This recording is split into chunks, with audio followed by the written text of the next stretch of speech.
आजी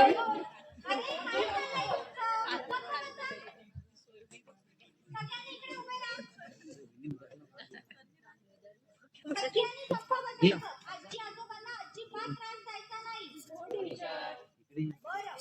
हे मातोश्री वृद्धाश्रम आहे. येथे सर्व आजी आजोबा राहतात.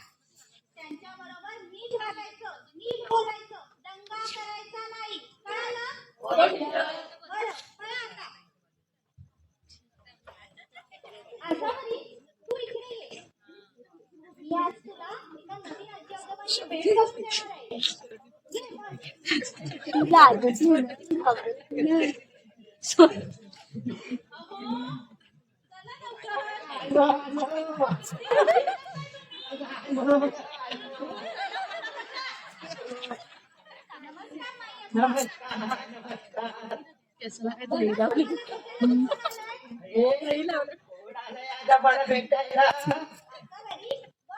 नवीन आजी आजोबा आले.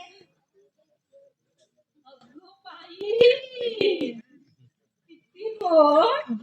आम्हा आज मी ना तुझ्यासाठी गंमत आणले.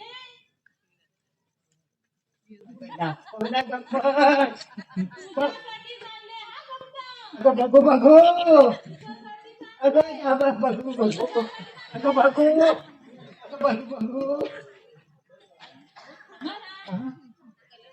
अच्छा. अहो काय मी मागितले त्या म्हणाले लाडू संपले म्हणून. हो मग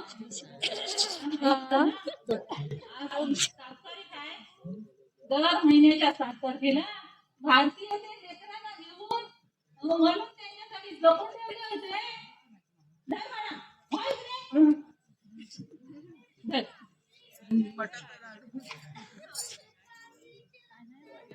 ओ माय गॉड, माझी आजी पण ते असेच लाडू बनवायची. मी लहान होते ना, आजी तर नाही आठवत, पण तिच्या हातची चव मात्र आठवते. प्रेमाची चव साऱ्या जगात एकसारखी नसते पुरी. माझी मॉम म्हणते की माझ्या आजी आजोबा तर देवाघरी गेले आहेत. त्याचं काय असतं ना ते सांगतो मुली तुला. अगं बस जरा बस. ते देवाच्या घरून तुझ्याकडे लक्ष ठेवत असते. पण मग तुम्ही आजी का आहात? तुम्हाला नाहीये तुमच्या नातवंडांची आठवण? येते ना. खूप येते. असतो हा असतो.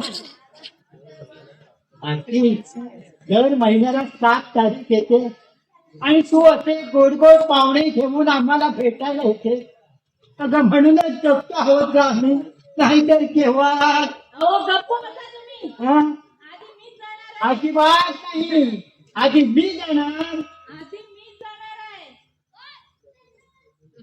तसं काहीच ठरलं नाही.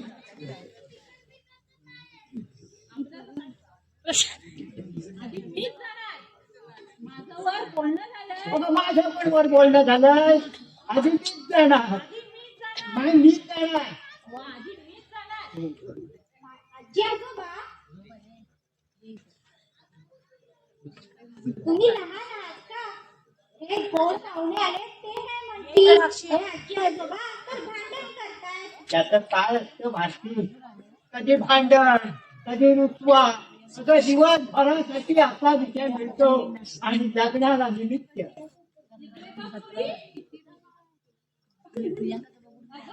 असते ना.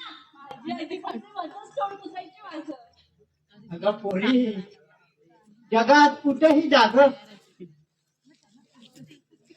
जगात कुठेही जा, बापाची कौतुकाची छाप आणि आईच्या पदराचं माप सारखंच असतं ग. तुम्हाला माझी आठवण नाहीये. येते ना. पण आता आम्ही दोघं एकमेकांचं घर बनवलं. खरं आहे ते. तुटलेल्या लाकडावर पाखरू येऊन बसावं ना, तसं होतं मग तुम्ही आल्यानंतर. आई आप्पा, तुम्हीच म्हणता ना, मागचं आठवायचं नाही आणि इथलंच आठवायचं नाही. अहो, तुला कसं माहिती वाक्य? माझा डॅडा म्हणतो.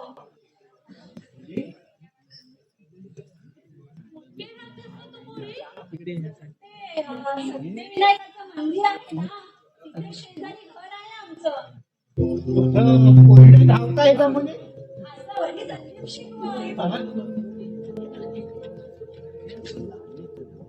मग तुझ्या जयराचं पूर्ण नाव काय? संदीप बाळकृष्ण. अरे बाळकृष्णाची पोटगी.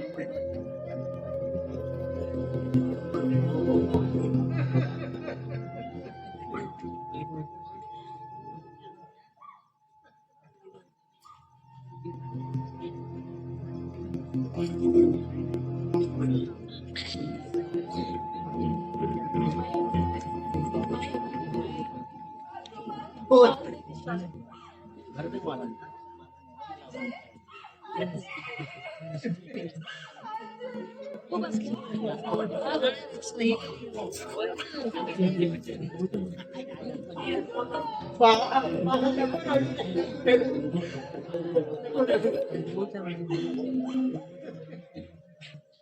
मला सोडून इथे का आलात?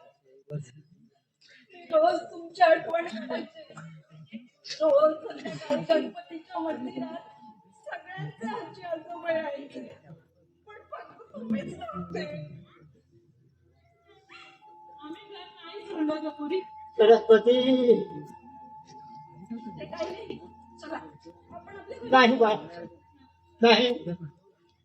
तू जा तुझ्या घरी आणि बाबा आश्रमात आम्हाला भेटायला येतात, भेटायला येतात. तुम्ही विचारही नाही. नाही. नाहीतर मीच जाऊन घ्यायचे. मम्मी डॅडा तुझी वाट बघत असतील ग पोरी. ते तुझ्याशिवाय नाही राहू शकत. ते तुमच्याशिवाय राहू शकतात ना. पण मी पण त्यांच्याशिवाय राहू शकते. एकतर मी इथे राहणार, नाहीतर तुम्ही माझ्यासोबत आपल्या घरी येणार. अभी नाही. थांबा. टीचर, प्लीज मला तुमचा फोन मिळेल?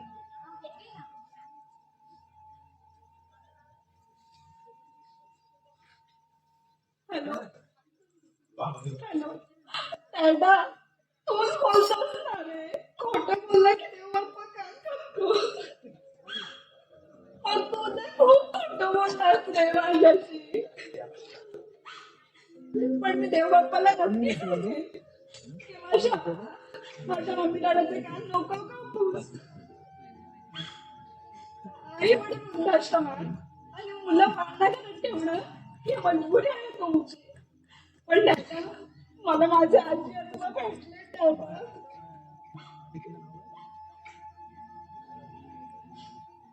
आणि हो, तुला केव्हा मला भेटावंसं वाटलं ना, तर आधी तुझ्या आई वडिलांची परमिशन घे आणि मगच येऊन मला भेट. बाय. ठेवते फोन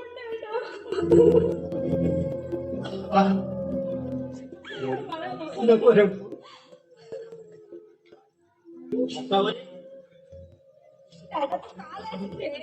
बेटा, आता मी तुला आणि आई बाबांना दोघांना इथं घरी घेऊन जाण्यासाठी आलोय. मला आपली माझी चूक कळाली. आई बाबा, तुम्ही माझ्यासोबत आता घरी यायचं. हो बेटा,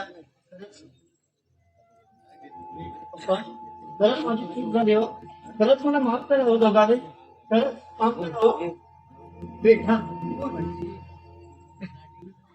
अरे मुलं चुकतात, पण त्याला मार्ग दाखवणारे आई वडील असतात ना रे. आम्ही तुला माफ करतो.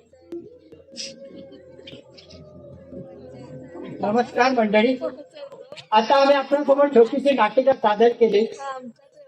त्यातून आम्हाला तरुणांना असा संदेश द्यायचा आहे की तुमच्या मजबुरीसाठी लहान मुलं पाळणा घरात आणि म्हाताऱ्या आई वडिलांना वृद्धाश्रमात ठेवू नका रे. कारण आई वडिलांसारखं श्रेष्ठ दैवत या जगात कोणी नाही. म्हणूनच म्हटलं आहे, आई आणि बाप माझे माझ्या असता घरी. अरे आई आणि बाप माझे माझ्या असता घरी, कशाला जाऊ मी पंढरपुरी. जर पंढरपूरला जाण्यापेक्षा स्वतःच्या आई वडिलांची सेवा केली तर पंढरीचा पांडुरंग सुद्धा तुझ्या दर्शनाला घरी येऊ शकेल.